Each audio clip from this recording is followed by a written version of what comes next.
Joe. When's lunch?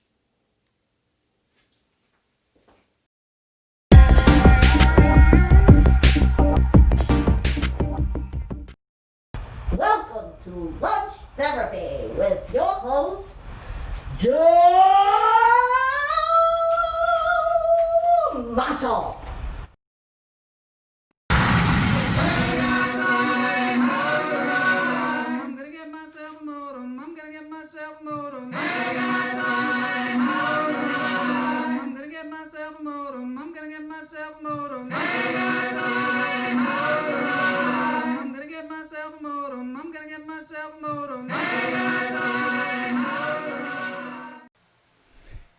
Hey everybody, it's lunch therapy time. This is a sanctuary city where you can come in here and escape the news cycle. If you want to know what Donald Trump tweeted today, this is not the place to come. If you want to know if Kanye West is still running for president, don't check here. Today we're checking out. We're getting off our news cycles, putting them away. Nice to see you gallivanting around in Northern California. Yeah, I like it. Yeah, so today we're just gallivanting around on a Wednesday. Well, I don't know. Well, some people are working. Some people are doing things. We are just gallivanting around, and it's going to be fun. Let's do our breaths. In through the nose, out through the toes. Hold it. And let it go. I felt a little guilty when I said that we're gallivanting around, and I think that term is sort of designed to make you feel guilty. While you were out gallivanting around, I was here working. In through the nose, out through the toes. All of us work very hard. We're allowed to gallivant from time to time. Let it go. That feels good. Today we're gonna do some interesting things. We're gonna first calm the crap down. We're gonna calm down a little bit. We're gonna go to our happy places. We're gonna go to my happy places. Then we're going to have a little watch party. There's some cool stuff that I want to show you, and then we're gonna end with some stand-up in the making. So we're going to hit the Trash Panda Comedy Club. Adrian's going to call the cops. Okay, good to see you, Adrian. In through the nose, out through the toes. He's going to call the cops on us because we're gallivanting around. Let it go. We got a very special guest coming up on Friday. I'm over the moon about this. One of my idols is going to be here. This is a little clue who it's going to be. There's an ancient monk high in the Tibetan mountains that has reached an altered state near nirvana, kind of a blob-vana, if you will. And there are rumors that he has attained a state of 0 calorie burn.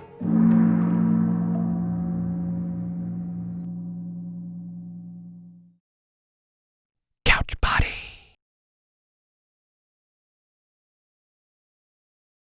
So there's your clue as to our guest on Friday. It's going to be really fun. Right now it's like 100 degrees where I am. It's not so fun, but it's good. I'm digging it. Here's the exterior cam for y'all. You can see it just looks like any other California day, but it is actually, maybe you can see the heat waves. I'm feeling them. But it's such a sad story and such a tiny violin. Todd, yeah. Todd is one of my idols. Maybe someday we will have Todd on the show. But not this Friday. This Friday we're going to have someone else. His name starts with a T as well. So now I'm gonna go to some footage of me riding a horse in Costa Rica for your enjoyment. So when we were in Costa Rica, this great guy took me out on a horse. Well, 2 horses. He was riding there ahead of me. And there was an amazing formation of birds that showed up. And you're gonna see it. Here they come on the horizon. I'm not sure what kind of birds these are, but they're doing that thing where they fly in formation, which is something we're not able to do here in the United States. Fly in formation. Look at this. That's the kind of thing you see down in Costa Rica. If you haven't been to Costa Rica, Gallivant around down there sometime, because that was just like a normal occurrence. Look at the sky. This show is designed to take you other places where you might not be able to go other places right now, or you might not be able to, you might be kind of stressed. It's a place to let it go, shake it out. Here we are on the same horse ride, going through some foliage. This person here, he was super cool. And then this is my happy place. On a horse with no name. I was totally on a horse with no name. Riding with a guy who has a name. Can't think of it right now. Costa Rica has cool hummingbirds. Speaking of hummingbirds, I have found something for... This is the hummingbird cult. For those of you that don't know, we are the cult of the hummingbird. Anybody who wants to join can join. Anybody who wants to not join can not join. But we have fun here with that. And I have a hummingbird story for all you hummingbirds out there. And I'm going to get to it. I'm going to get to it right now since you brought it up, Mr. Guineel. Costa Rica is being overrun with expats. I'm certain that's true. I met a lot of people down there that had relocated to Costa Rica. This is actually cooling me off a little bit, being out there in the snow, riding on a chairlift. Not the most exciting video in the world, but it's exciting to me. All right, so here it is. I found this story that I'm going to share with you. It's the hummingbird story, and I think it's pertinent to the hummingbird cult. Let's just jump into it, and then we'll talk about it. It's from something called Dirt the Movie. Haven't seen the movie. We are constantly being bombarded by problems that we face, and sometimes we can get completely overwhelmed. The story of the hummingbird is about this huge forest being consumed by a fire. All the animals in the forest come out, and they are transfixed as they watch the forest burning, and they feel very overwhelmed, very powerless, except this little hummingbird. It says, I'm going to do something about the fire. So it flies to the nearest stream, takes a drop of water, and it puts it on the fire and goes up and down, up and down, up and down, as fast as it can. In the meantime, all the other animals, much bigger animals, like the elephant with a big trunk, could bring much more water. They are standing there helpless, and they are saying to the hummingbird, what do you think you can do? You're too little. This fire is too big. Your wings are too little. And you're big, so small, you can only bring a small drop of water at a time. But as they continue to discourage it, it turns to them without wasting any time and tells them, I am doing the best I can. And that, to me, is what all of us should do. We should always feel like a hummingbird. I may feel insignificant, but I certainly don't want to be like the animals watching as the planet goes down the drain. I will be a hummingbird. I will do the best I can.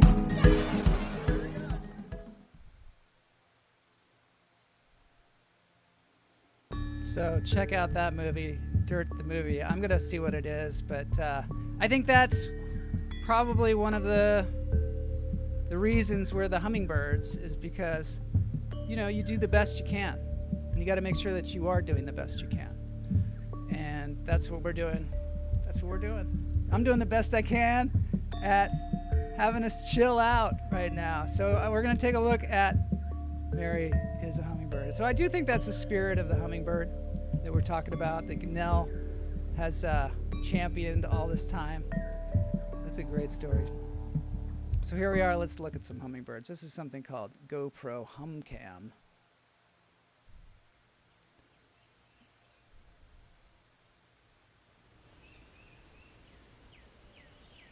And you can actually hear the hummingbirds in this one. Elephant stands by while the forest fire destroys their world. Yeah, there's a lot of elephants standing by, huh? Definitely wild, yeah. The old typo correction in the chats. We always know what people mean, generally. Well, sometimes I don't. Okay, I'm going to be quiet because you can hear the bird.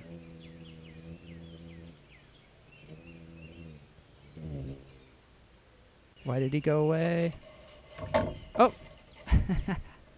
I think that's a dog. I think it's a dog that has a face like a cow a little bit. So check out that sometime. But there's this now that I found, which is about a blind elephant. We'll show some of this.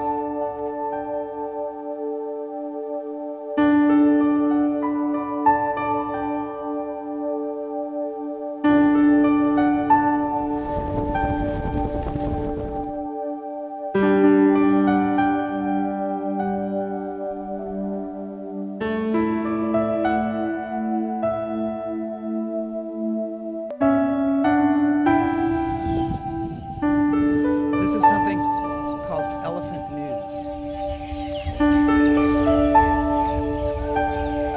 This is where you can go to get all your elephant news.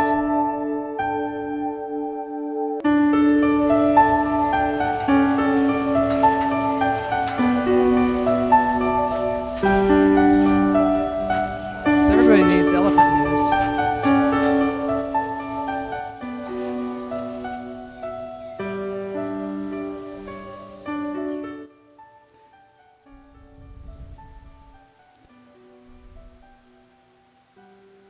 Blind elephant, exactly. It just goes right from what Todd said.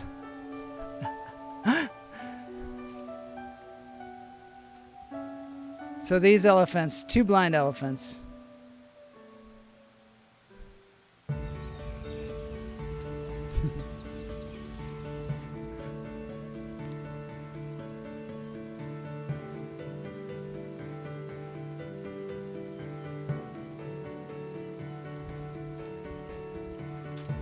I love real elephants. Metaphorical elephants, I don't know.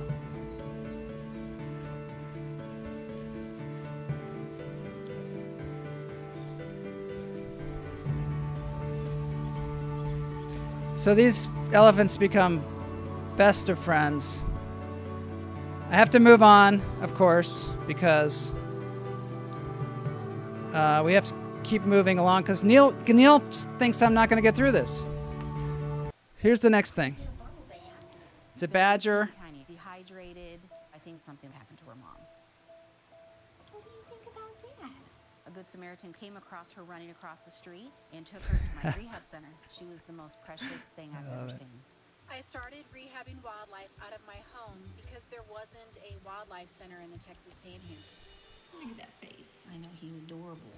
After we rehabilitate Billy, our goal is to release her back into the wild. If we can't release her, then she'll definitely be loved and cared for. But the first goal was to make sure that she was healthy. This is from a channel formula and then weaned over to solids. called The Billy got Dodo. very quick. And then she went to the next step. There's all kinds of good stuff on there. And now she's healthy and she's a great weight. Badgers, they're such a independent, Who knew? aggressive animal. So we were hoping Billy's instincts would kick in. As she got a little bit older, she was pawing at her enclosure for us to get her out. Come on. No. Come on. I started to let her interact and really, stretch her legs. Billy. I just kept trying everything to wild her up, but she'd want to follow me everywhere. You're ridiculous. Billy's the neatest little badger, that she's independent, curious, fun. Billy and I formed a bond pretty fast. So when I get close to her, she makes like this purring noise.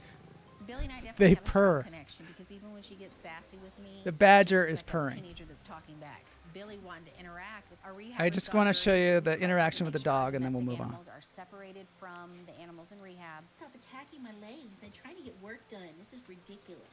I'm gonna report you to HR. She's just a very playful personality. We owe it to Billy to try everything we can to help get her back to the wild. But she began imprinting on us around. Okay. And then they eventually Wait a just got minute, I to where they gotta were playing. gotta One go. trip Oh, this there's year we okay. had Well, 2 two separate badgers playing. That's we pretty started good. to realize that Billy was not going to be a candidate for release because she's imprinted on humans. So releasing Billy back out in the wild at this point would put her in danger. I mean, it makes me sad that we can't release her. All right. So that's some badgers, some elephants, and the next thing that I want to show you guys is we were talking the other day about this incredible puppeteer that I found, and it's getting even. I know nothing about this guy, nothing, but I do know that his puppets are cool. So the other day, what we were showing is Evel Knievel, the little motorcycle, and he was doing videos with Evel Knievel jumping things and through flames and such. But this guy has so much more stuff, and I want to see if we can get a hold of him. Let me get to his video here. 1 minute. So this is a puppet.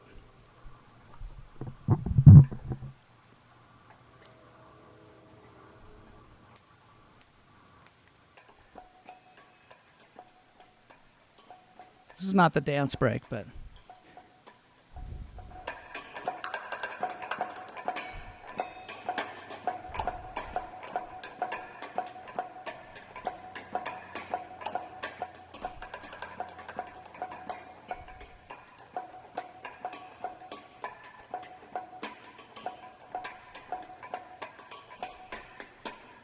and then he also plays the drum. I don't know why I don't have his name here. This is his name, Ricky Sayers. I don't know. Is this guy famous? Who knows?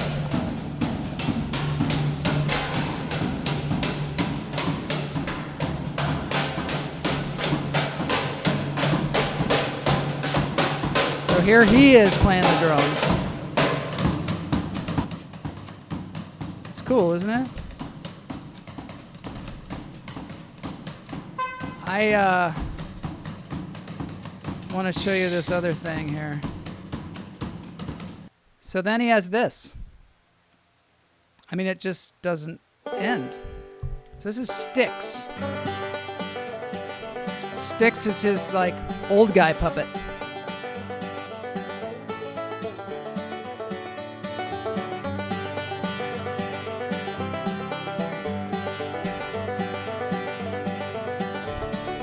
Runs on the treadmill, keeps fit.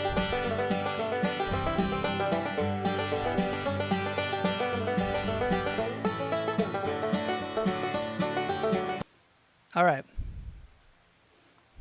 So that's Ricky Sayers. I don't know who he is. Want to get him on the show. Hopefully you can find out more about what this guy's all about. But now we're going to move on. I'm going to show you one more thing that I wanted to share with you. And it's just, I don't know, just food for thought. I don't know if you've heard of this thing. It's called Magic Leap. It's kind of where we're going in the future. I don't know. I'm a little scared.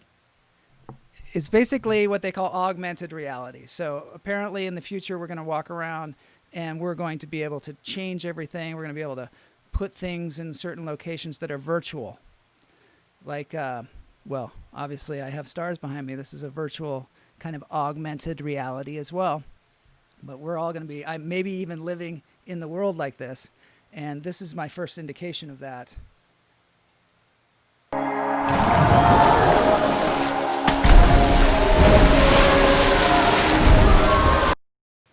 Have you all seen that? Moonshine. Yeah. That guy Sticks. He drinks the moonshine. So I'm going to show this one more time in case you missed it.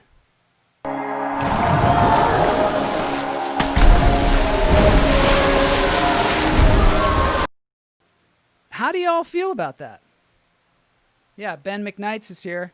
WTF. So I don't know. In the video, the whale comes up out of the basketball court. Obviously, it's some kind of augmented reality where they've put some whale footage somehow in front of it. But are the kids in the stands, are they seeing that? How are they seeing it? They don't seem to have like goggles on or anything like that. What is going on there? And apparently in the future, the idea is that we'll have all these virtual things and we'll actually be able to interact with them. I saw a video where a guy had a kind of a Rolodex type thing, and he could go through his Google Gmail contacts with it by flipping his fingers. It's cool, but it's kind of scary. One of the things about movies, and maybe I'm just old school, but whenever I see CGI effects in movies, it takes some of the drama out of it for me. Because if I'm seeing like a real car chase, even if they've done it in at normal speed and then sped it up, I still feel this sort of sense of danger. But as soon as they get into the CGI effects and I feel like I'm in that CGI world, even though the whole thing is made up, it just kind of takes the stakes down. So if we're having virtual whales jumping up, are we just going to be so bored? Are we going to be just like the most bored people? I'm the CGI police. I am. I'm not, obviously. I'm like immersed in space right now, so who am I to be talking? But I'm concerned, as we are. I think maybe when new things come out, we're always a little bit fearful. I picture this day where you're like, hey, I like that shirt. And I'm like, oh, I can just change it and I'll snap my fingers. It'll be, a lunch therapy shirt or something like that. But you know me, I just like to gallivant around. And, I was thinking, I'm in the Trash Panda Comedy Club now. Yay, thank you for coming to the Trash Panda's Comedy Club, because now we're all of a sudden in it. And everybody's having a good time, and we're all gallivanting around. Now, I was thinking about the phrase gallivanting around because that's what this show is about. And my mom always said that to me, and a lot of our parents always said that, that you were out gallivanting around, or that this person was gallivanting around. And I'm like, what is gallivanting around? Of course, I have the definition here. It is to travel, roam, or move about for pleasure, gallivanting all over town, to go about usually ostentatiously or indiscreetly with members of the opposite sex. Jose, you missed nothing. We are gallivanting around. That's what we're doing. We're just gallivanting around. I highly encourage gallivanting. I mean, obviously, you have to be responsible these days with your gallivanting. But I was thinking about, like, when my mom would say, hey, I don't want you gallivanting around. I think she was kind of worried that I was going to hurt myself. And, I was like going over, like, how often did I hurt myself when I was a kid? And I think, like, when was the first time I hurt myself, like really hurt myself because of something stupid that I did? And I was thinking about this time when I was on my Schwinn Stingray bike. It was pink. It had Wacky Pack stickers all over it. And, yeah. And I was at the top of a hill, and my parents, with their good sense, had told me, hey, when you ride downhill on your bike, don't pedal. Don't pedal. You want to kind of put on the brakes and go kind of slow. And of course, I thought, well, if they're going to make me not pedal, I'm going to pedal as fast as I possibly can. And for some reason that day, I was just wearing shorts, which is very unlike me because very body conscious. I just had shorts on, and I had my bike, and I decided I'm going to pedal as fast as I can down this hill. And I just started pedaling away just as fast as I could. And I picked up some good speed. And at the bottom of Paul Barbano's hill, you can either go right or you can go left. And you have to make a choice right there. Hopefully you made the choice before you started pedaling super fast down the hill. Well, I didn't quite make the choice. My bike made the choice to go right. I made the choice to go left on my face, skidding along the pavement. And then I rolled for a little while. It was very Evel Knievel style. It was the Evel Knievel style. And I got up and I was completely bloody. And I screamed, because that's the way I used to scream when I was a kid. Usually it was followed by, I'm going to kill you. That's how I would do to my brother. So my brother could hear that. He could hear that from like a mile off. He was like parents can hear their baby crying from a really far away. They're like, oh, is that my baby crying? My brother was like there, like shooting hoops or something. He's like, is that my brother screaming? And so, is that why your nose looks like that? That might be why. That might be what happened to my nose. Yeah, so I was bloody hell. And I'm walking down the street in my shorts, just all scraped up. And somebody comes out of their house and I'm like, ah! And they like run back into their house. And I thought, well, okay, I didn't break any bones or anything. Luckily. I maybe got some brain damage. I don't know. That still remains to be seen. I haven't been tested. So then, shortly thereafter, I was playing like a pickup football game in my neighborhood. And I was with Joe Manning and this guy, and I think his name was Troy Twible. But I'm going to have to fact check that. I have to get Troy Twible on the show. Troy was kind of known for being a little bit of a troublemaker. I believe he was the guy in my Sunday school class who, we had a Sunday school teacher that looked like Jesus, and he was very calm. And he would calmly give us the lessons of the Bible.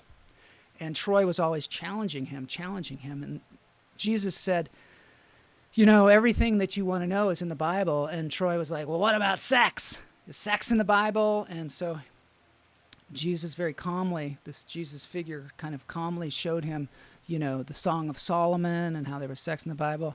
But Troy just kept prodding him until finally Jesus picked up Troy and slammed him against the wall. And as Troy kind of slid down the wall, Jesus took off, never to be seen again. I'm thinking he probably went down to Oregon and joined the Rajneesh. That's what I'm thinking. But anyway, so Troy is, you know, known to be a little bit relentless. And I'm playing the football game with him with no pads or anything, and we're smashing into each other. And at one point I smashed into him and I hurt my pinky. Just my pinky. But it hurt a lot. And I was like, oh, I hurt my pinky. And he's like, oh, are you going to go cry? Run home to your mother and cry? And I was like, no. And that was right when I just started, you know, immediately crying like a little baby raccoon, little baby trash panda. And I ran back to my little baby trash panda house. Perhaps it was a dumpster. Then I got a cast. I had broken my finger all the way down into my hand, apparently, like kind of split it, and I got a cast. Do they still have casts anymore? I don't know. They're ruining a lot of the cool stuff, like the casts or the crutches. Crutches used to be, you know, if you were on crutches, you could get a lot of sympathy for sure. And if you had a cast, you get a lot of sympathy. Now they have now instead of crutches, they have a thing you put your knee on. It's like a little scooter. And you scoot around, and there's no sympathy for that. People just say, hey, can I ride next? Rex is here. He loves to gallivant.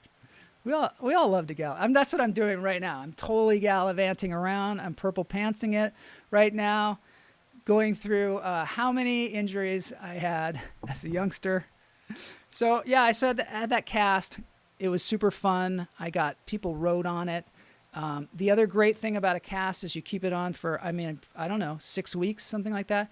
And when they take it off, they have this saw where you're like, no, don't cut my arm off. And it's,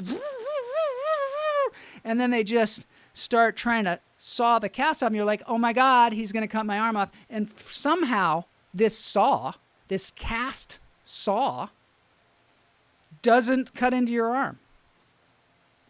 Doesn't cut into your arm at all. And why don't they make all saws like that? That's what I can't understand.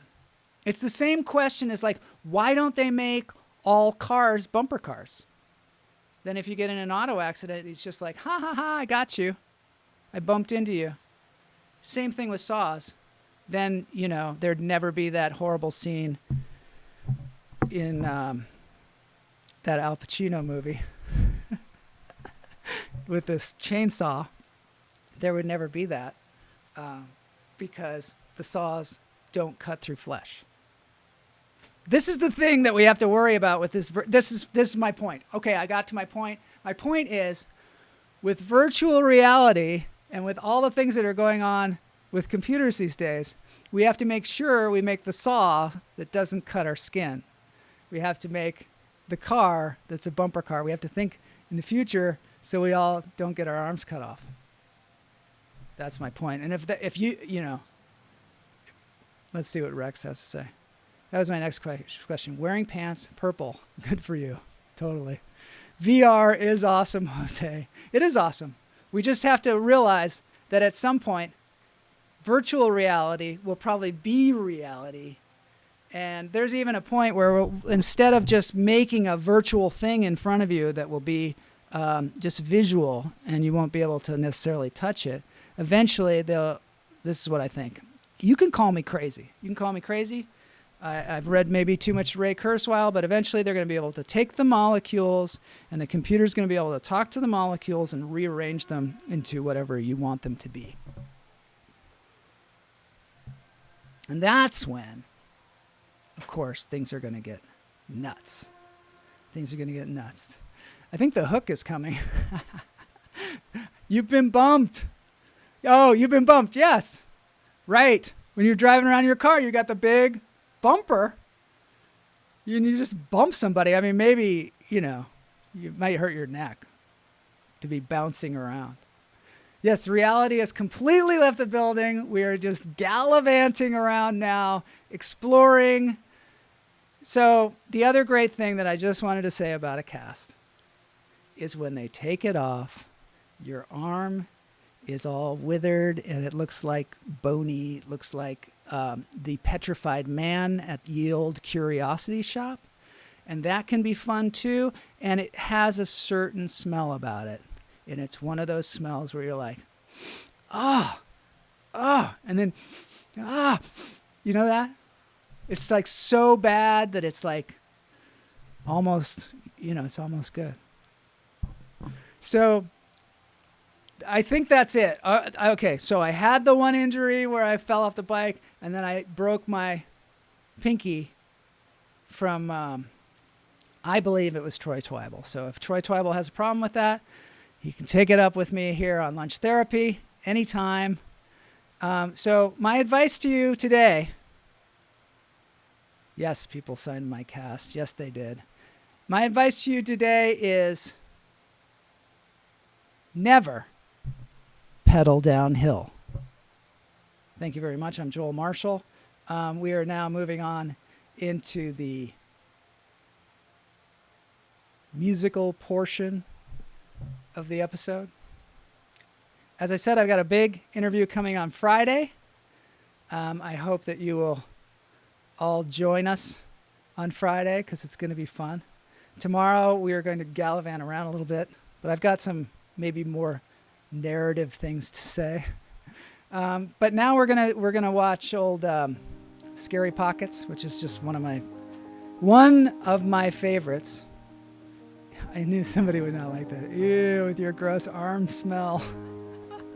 Materializing virtual items. Yeah. All right, so let's head into this. This is there's a website, there's a band, they're called Scary Pockets. A lot of times I play their stuff at the end of the show because I just love them. I think they're awesome. Time well spent, yes. Thanks, Rex. Could you do the first half of the show for me again? Well, I invite you to check out the first half of the show. It is very odd, and there is a great hummingbird story that we looked at that was a weird tie-in to everything that we've been doing. It's like all makes sense now somehow. Did I miss the comedy? No, you did not, Guignol. You did not miss it. Just be safe in knowing that you were there for the entire comedy part. So here they are, scary pockets. I'll try not to talk through it.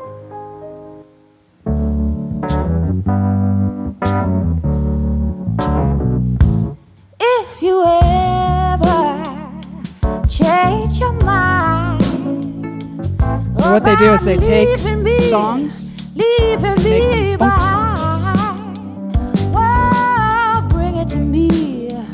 Bring your sweet loving. Bring it on home to me.